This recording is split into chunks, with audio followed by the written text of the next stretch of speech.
Hey everyone, JP here, and we are at the one and only Irregardless Cafe. They've been serving the Raleigh community since 1975 and have since become the hotspot for vegetarians, vegans, and carnivores alike. And serving locally sourced food from their very own garden, Arthur and Anya Gordon have been keeping it fresh and farm to table from the start. So let's head inside to the Irregardless Cafe.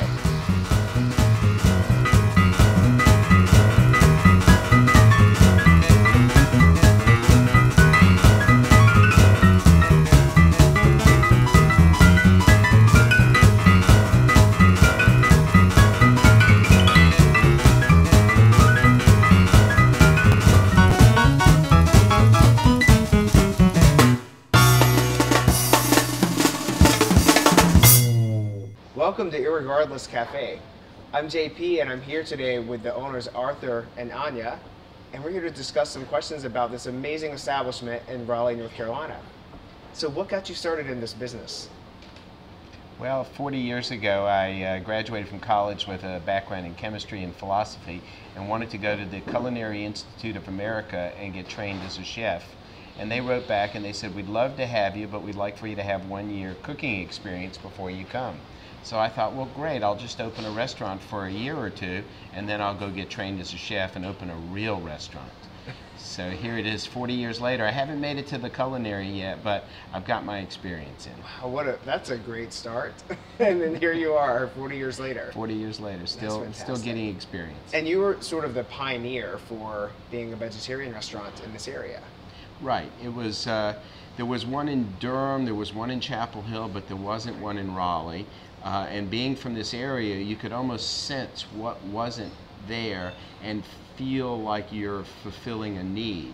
So we looked for a location. When we found this building, it was literally a dirt road out front. They were in the process of paving it. It was Harrison Avenue. This was an old laundry, and we took it on, and I and my partners at that time did all the construction work ourselves. Oh, wow. and put together a restaurant for very little capital expense, but a lot of labor, and then it just hit like a rocket. So tell me a little bit about your farm to table concept. So we started as a vegetarian restaurant, which immediately put us into finding out what was in season. We couldn't make things that you had to spend twice as much money to bring them in from some other part of the world. Mm-hmm. So the marketplace dictated what the menu was going to be. And then if this was the ingredients that we were given, then it was up to me to figure out a way to use it so that it would be delectable and delicious. Well, let's talk a little bit about your using the locally sourced ingredients and other things that you do to be sustainable, from solar panels to your new the new garden. Well-fed community garden. Yes, absolutely. Well, tell us a little bit about that. Well, the Well-Fed Community Garden is was a farm that had been abandoned and was about to go into foreclosure, and it's just across the street from Athens High School. So one of life's great pleasures is finding something in your size on sale. Right. So we were looking for a piece of land. That's great. And we got it as a foreclosed property, and then it turned out there was a well on it, so that led to the name of the property, which is now the Well-Fed Garden. Mm-hmm. It's set up so that there is someone on site all the time to make sure that things are being operated and handled, and with that, then people can volunteer whenever they have time. They can come by, they can participate, they can see how food grows, they can see how you have to start with the soil, with cover crops, without using fertilizers and pesticides, and how that adds so much vitality to the soil. There's less pests on the property. It just has a natural way, the old way of bringing food back to life. Now, do you actually send people from here to the garden to pick, or is it something you have people there that are? No, we have a farm manager and 2 farm interns who manage the property and oversee our volunteers, and they do all sorts of things there, and they're all trained in sustainable agriculture.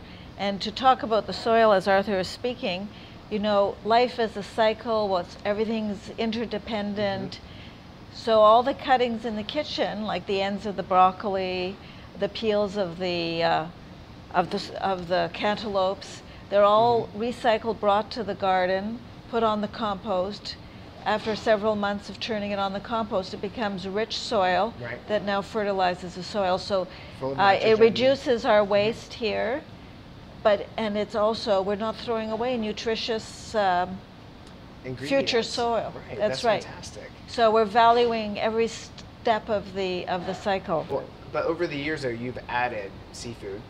You've added some meats. About every 7 years, we added another protein. So the first protein was fish, the second was chicken, and then after our fire in '94, we added beef to the menu. Okay. So we like to think this is the one place where the lion and the lamb can eat together. What a great saying. Without eating each other. All right, well, let's talk about the music.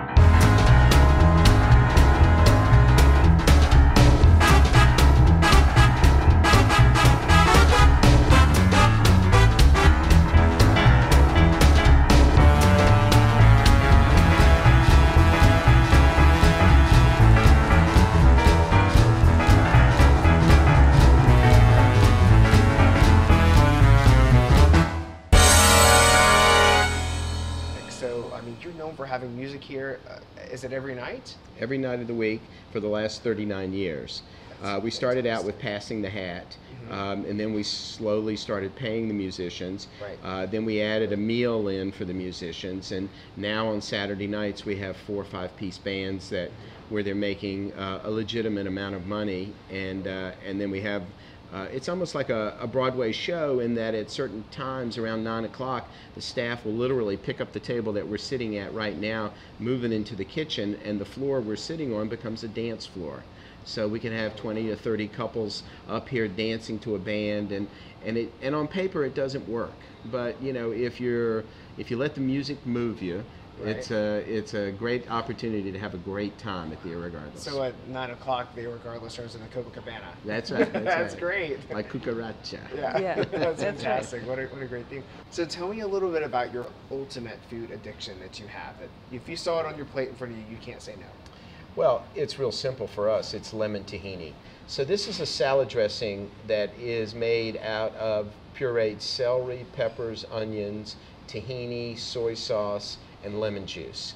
So it's a salad into itself. It incorporates the sweet, sour, salty, bitter, and umami flavors. So it's a universal flavor. You put it on anything, cardboard, it would taste good. Oh, wow. Sounds delicious. Sounds like we should try one soon. That's we it. should come in for dinner. Come back on. Absolutely. Well, thank you for the time and for answering our questions, and we look forward to taking a little walk around the restaurant with you. By all means. Okay, excellent. Thank you. You bet.